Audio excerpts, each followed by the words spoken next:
guys yung circle ng Tagaytay. Ayan. So nasugbo ang daan natin.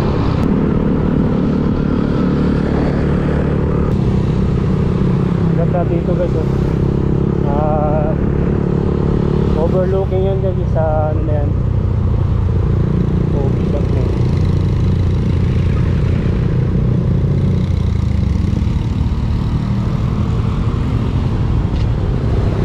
Hello.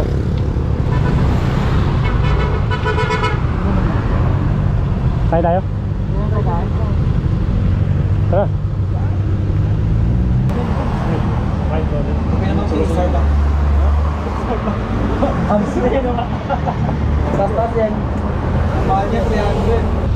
Welcome to Nasugbo.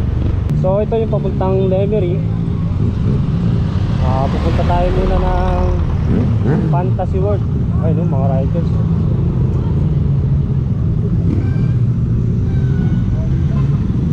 Ganda ng mga motor nila.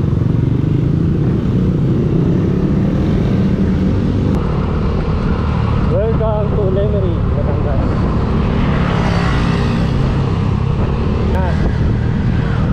Ito na.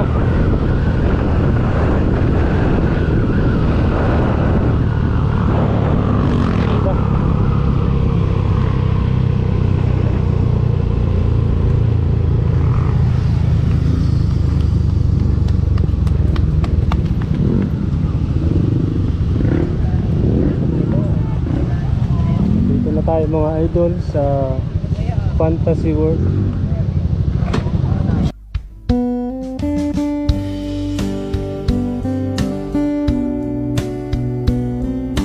Ang Fantasy World noong una ay nilayon na maging isang club para lang sa mga miyembro. Ngunit ginawa itong resort theme park na bukas sa mga turistang nagmula sa Metro Manila at Calabarzon. Nakatanggap ito ng pag-endorso mula sa Department of Tourism noong 1997. Nagsimula ang pagkuha ng lupang noong Enero 1999. Habang nagsimula ang pagbuo ng site noong October kasama ang ECE Realty and Development Incorporated. Bilang unang developer ng proyekto, noong 2001, binigyan ito ng mga pioneer na insentibo ng Board of Investment. Itinuring ito Disney World of the Philippines at naisip na maging Dwarf Enchanted Kingdom. Ang proyekto ay inaasahang nagkahalaga ng 17 billion at magiging ganap na operasyon pagsapit ng 2005. Gayunpaman, dahil sa mga issue sa panalapi at sakit ng pinuno ng ECE Realty na si Emilio Cheng, nahinto ang pag-unlad ng Fantasy World noong kalagitnaan ng 2000s. Ang Fantasy World noon ay bukas sa publiko noong unang bahagi ng 2010 bilang isang site para sa mga photoshoot. Ang site noon ay binili ng mga bagong may-ari. Ang Fantasy World ay isang medieval theme park na sumasaklaw sa isang lugar na 30 hectares and 74 hektarya. May mga rides na naka-install sa loob ng park, ngunit walang gumagana. Ang isang kastilyong inspiration ng Bavarian ay nagsisilbing sentro ng Fantasy World. Noong una ay may planong magtayo ng 504 na silid na hotel sa paligid ng theme park, pati na rin ang iba pang pasilidad para sa libangan at paglilibang.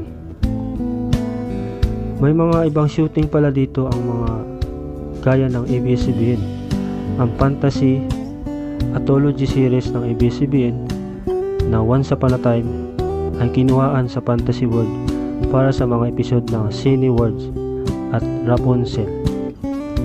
May mga shooting din pala ang GMA dito. Noong 2006 na serye na sa television ng GMA na Mahika ay kinuhaan sa Fantasy World. Gayon din ang ilang eksena ng Fantastica ng Star Cinema at Viva Films ay kinuhaan sa theme park.